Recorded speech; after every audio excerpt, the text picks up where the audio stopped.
परम शांति बाबूजी। बाबूजी आपका स्वागत है। और आज एक क्वेश्चन के साथ आया हूँ कि स्पिरिचुअल दुनिया के अंदर गुरु का जब आफ्टर डेथ होता है तो उनका रोल क्या रहता है। जो गुरु हैं जब मृत्यु के बाद वो शरीर छोड़ देते हैं तो उनका वो क्या काम करते हैं सूक्ष्म दुनिया में। पहला क्वेश्चन ये है। दूसरा क्वेश्चन ये है, क्या गुरु कोई भी मीडियम के अंदर प्रवेश करके हमें दीक्षा दे सकते हैं? ऐसा भी कुछ पॉसिबल हो सकता है क्या? क्या डिसाइपल माने जो उसका भक्त है, अ, अगर वो गुरु को छोड़ देता है तो जिस गुरु ने उसको दीक्षा दी थी, और तो क्या वो गुरु उसको हार्म कर सकता है, मतलब दुख दे सकता है, क्या उसको श्राप दे सकता है मृत्यु के बाद भी? आप बताइए। देखो, गुरु जो शब्द है, हम्म। गुरु का काम है उनके शिष्यों को, जिनके पास जो भी आत्माएं आती है, इनको परमात्मा का परिचय देना। ठीक है, उसका एक मेन काम है। हाँ। मगर आजकल तो आप देख रहे हो दुनिया की हालत क्या है। अनेक धर्म संप्रदाय जात नात हो गया है, इसलिए मैं ज्यादा बात नहीं करूंगा।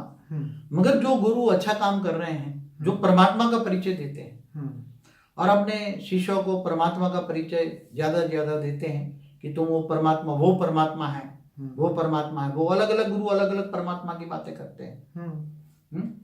कोई हिंदुओं में तो ज्यादातर तो शिव पंथी शिव को महादेव की पूजा करने को कहते हैं। कोई वैष्णव पंथी है तो विष्णु की उपासना करती है और राम और कृष्ण की पूजा कराते हैं। तो ये गुरु अलग अलग संप्रदाय के अलग अलग पंथ संप्रदाय के जो है, स्वामीनारायण जैसे संप्रदाय है तो कृष्ण के अवतार मानकर उनकी पूजा करते हैं। अलग अलग तो कितने मठ पंथ संप्रदाय किन किन की बात करें। इसलिए गुरुओं का काम परमात्मा तक पहुंचाना है। वो काम ज्यादातर परमात्मा का परिचय ज्यादातर नहीं दे रहे हैं। बाबूजी, उनका मृत्यु के बाद गुरु का क्या रोल है?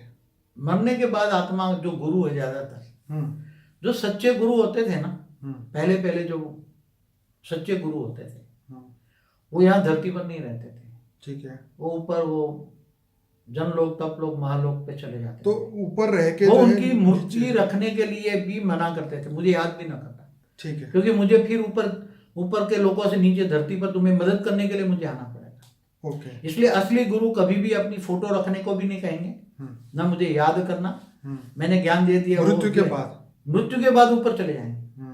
मगर आज के जितने भी गुरु हैं, ये गुरु ज्यादातर यहाँ सूक्ष्म यहाँ अपने जहाँ आश्रम है या जहाँ मूर्ति, अपने गुरुओं की मूर्ति बना दी ना।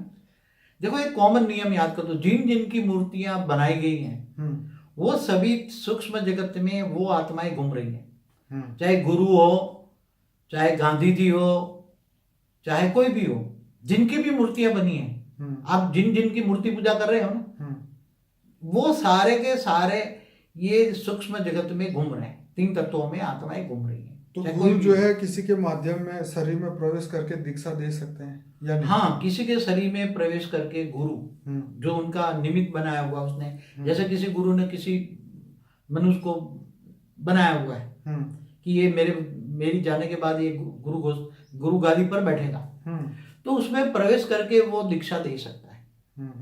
ऐसे कर सकते हैं। इसलिए मगर वो गुरु गोसाई के ज्ञान से जज करो। परम सदगुरु ढूंढो। मैं कहता हूं परम सदगुरु को ढूंढो। ऐसा गुरु ढूंढो तुम्हें परम ऑलमाइटी अथॉरिटी का परिचय दे, तुम्हें आत्मस्वरूप की अनुभूति कराए, तुम आत्मस्वरूप की अनुभूति कराए और परमात्मा का परिचय दे, ऑलमाइटी का दे। ऐसे सदगुरु को ढूंढो। बाबूजी, सपोज करिए कि कोई गुरु मर चुका है, एक्सपायर हो चुका है, मृत्यु के बाद अगर उसका चेला जिनको उन्हें दीक्षा दी थी, अगर वो उनको छोड़ देता है, कोई और गुरु को पकड़ता है या उनको छोड़ ही देता है, तो क्या वो गुरु उनको हार्म करेंगे? क्या उनको श्राप देंगे सूक्ष्म में? देखो 99% जो गुरु होते हैं ना, चाहे भले आज सूक्ष्म जगत में मरने के बाद यहाँ है, उनकी मूर्ति पूजा भी हो रही है, गुरु गोसाइयों की, मगर वो ज्यादातर वो दूसरों को, उनको गुरु को छोड़कर दूसरे गुरु पास, तीसरे चौथे ऐसे भटकते रहते हैं ज्ञानी तो आत्माएं। तो जैसे हमारे पास भी कई गुरुओं के भटकने के बाद आती, 4 गुरु के बाद 5वें पास हमारे पास आती, 6ठे के बाद आती, तो ऐसी आत्माएं भटक रही हैं। मैं आपको पूरा समझा रहा हूँ। एक गुरु को छोड़कर दूसरा, उसको ज्ञान अच्छा नहीं लगा, दूसरा गया, दूसरे के बाद तीसरा गया, चौथा गया, 5वां गया, ऐसे भटकती रहती है ना। तो आत्माएं ज्ञान के पीछे भटकती रहती हैं, इसलिए मरने के बाद जो गुरु भूत बना हुआ है दूसरे अर्थ में, तो वो आत्मा अगर भूत नहीं बनता तो ऊपर के लोक में चला जाता ना। मरने के बाद जो जिनकी पूजा हो रही है हम तो भूत पूजा कहते हैं। श्राप देगा कि नहीं देगा? नहीं देगा। अगर श्राप देता है तो उसकी आत्मा में शक्ति नहीं है, इसलिए श्राप लगेगा भी नहीं। ठीक है। श्राप देने वाली जो आत्माएं है ना आज की तारीख में, कोई भी गुरु गोसाई अगर श्राप देता है किसी अपने पुराने शिष्य को, तो वो गुरु गोसाई के आत्मा में पावर ही नहीं है। अगर श्राप दे तो भी उसको लगेगा ही नहीं, क्योंकि आत्मा में ही पावर नहीं है तो कहां से लगेगा। कई लोग स्वप्न में जाकर तुम्हें दर्शन दे सकते हैं गुरु, कई लोग स्वप्न में तू मेरे को छोड़ के चला, कहीं हो सकता है, मगर उनमें कोई स्वप्न मानना चाहिए। उनको बोले मुझे तो अच्छा ज्ञान लगा है तो मैं यहाँ हूँ, आप भी ये ज्ञान लो। हमारे पास आते कई लोग बोलते हैं कि मुझे तो मेरे गुरु ने यहाँ बुझा है। हमारे पास जो ज्ञानी आते हैं, एक भाई नाम नहीं दूंगा, अभी कई भाई ने बोला, कई माताओं ने भी बोला है, हमारे गुरुओं ने वीडियो में भी उसने बोला है, वो भाई ने, मेरे गुरुओं ने मुझे बोला कि तू इधर जा, वो मुझे गुरु ने यहाँ भेजा है मेरे पास कि ये अच्छा ज्ञान है तुम सुन। तो ऐसी एक माता है, उसने भी बोला है कि मेरे गुरु ने मुझे यहाँ तक भेजा है। बापूजी, आजकल कई गुरु जो है वो पैसे लेके दीक्षा देते हैं, उसके ऊपर आप क्या कहना चाहेंगे? जो पैसे के चक्कर में फंसते हैं ज्यादातर, जो अपनी मिलकतें बनाने में, महल माड़िया बनाने में पड़ते हैं, दीक्षा देते हैं, तो दीक्षा तो पहले तो तुम परम सत्य गुरु को दीक्षा देने की से क्या मतलब होता है? हम तो किसी को दीक्षा नहीं देते। वो तो कहते हैं तुम आत्मस्वरूप बनो, और आत्मस्वरूप बने परमात्मा को याद करो, बस क्या दीक्षा देने की। तो असली कोई मंत्र भी देने की जरूरत नहीं है। पहले तो पुराने मंत्र ओम नमः शिवाय कहते थे, फिर बाद में अलग अलग संप्रदाय वाले अलग अलग मंत्र देने लगे।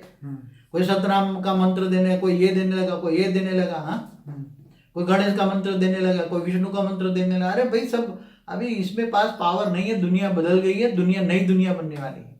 नहीं, परम ज्ञान सुनो, परम ज्ञान न लिखा गया इन किताबों में।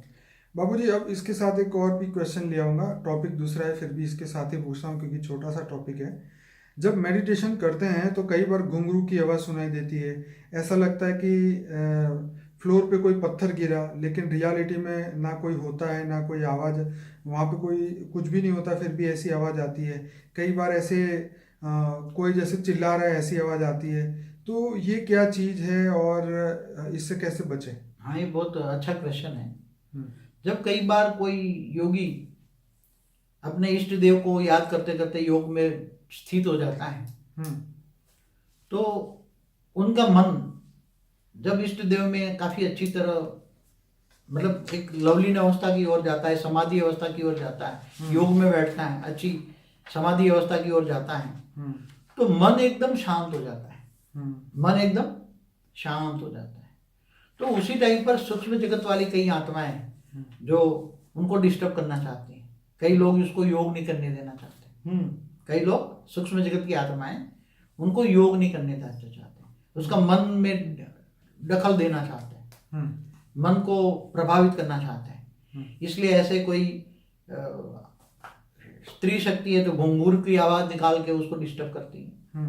स्त्री शक्ति है तो मतलब स्त्री वाली भूत है, तो कोई चिल्लाने की आवाज, कोई भूत प्रेत रो रहा है, चिल्ला रहा है, ऐसी आत्माएं, तो उसको अपनी आवाज पहुंचाते कि मुझे हेल्प करो। उसको लगता है ये योगी है, तो योगी के पास पावर होगी, तो अपने हेल्प मांग रहा है, रोग चिल्ला चिल्ला के मुझे हेल्प मांगता है। तो मैं मतलब भूत प्रेत की योनि वाले ऐसे नेगेटिव जो हेल्पलाइन मांगते हैं कि ये योगी है, तो योगी के पास पावर है, क्योंकि योगियों के पास थोड़ा पावर का क्राउन दिखता है, उनको सूक्ष्म जगत वाली आत्माओं को थोड़ा क्राउन दिखता है उसको, तो हेल्पलाइन मांगते हैं, चिल्लाते रोते रोते। तो ऐसे वेराइटी, उनको कई बार सुगंध आती है कईयों को, तो अच्छी आत्माएं होती तो उसको सुगंध भेजती हैं उसके पास आकर, सूक्ष्म जगत की। कोई नेगेटिव भी दुर्गंध भी भेजती हैं। तो नेगेटिव वाली आत्माएं नेगेटिव प्रभाव छोड़ती हैं, पॉजिटिव वाली आत्माएं पॉजिटिव प्रभाव छोड़ती हैं। कोई योगियों को डिस्टर्ब करती हैं, कोई नाचने गाने के भी आवाज सुनाई देते हैं, कभी कभी अलग अलग दिखाई भी देते हैं। सूक्ष्म जगत में पिशाची आत्माएं हैं तो उसको दिखाई भी देगा। तो वेरियस अनुभव होते हैं योगियों को, अलग अलग सूक्ष्म जगत वाली आत्माओं से कनेक्शन हो जाता है। तो ऐसी सूक्ष्म जगत जब मन शांत हो जाता है, तो मन शांत होने के कारण ऐसा उसको अनुभव होता है, और वो रियलिटी है, कोई गलत बात नहीं है उसमें। जी, तो चलिए बाबूजी, आपने काफ़ी अच्छा हमें समझाया, तो अब आत्मस्वरूप का अभ्यास और बढ़ाते जाएंगे ताकि ये सभी जो एनर्जीज हैं वो ना डिस्टर्ब करे ना तंग करे। तो सभी आत्माएं, हमारा मेडिटेशन कैसे करना है उसका एक प्लेलिस्ट हमने बनाया था, वो ज़रूर देखिए, जिसके अंदर 25 वीडियोस हैं और काफ़ी हमने इसमें कमेंट्री भी रखी है। मेडिटेशन कैसे करना चाहिए, क्यों करना चाहिए, वो सभी बापूजी ने एक वीडियो में समझाया हुआ है। तो सभी आत्माओं को ये रिक्वेस्ट है, इस वीडियो को लाइक करें, शेयर करें, कमेंट करें, ताकि ज़्यादा से ज़्यादा इस वीडियो को हम आगे दुनिया तक पहुंचा सके। परम शांति बापूजी। परम शांति।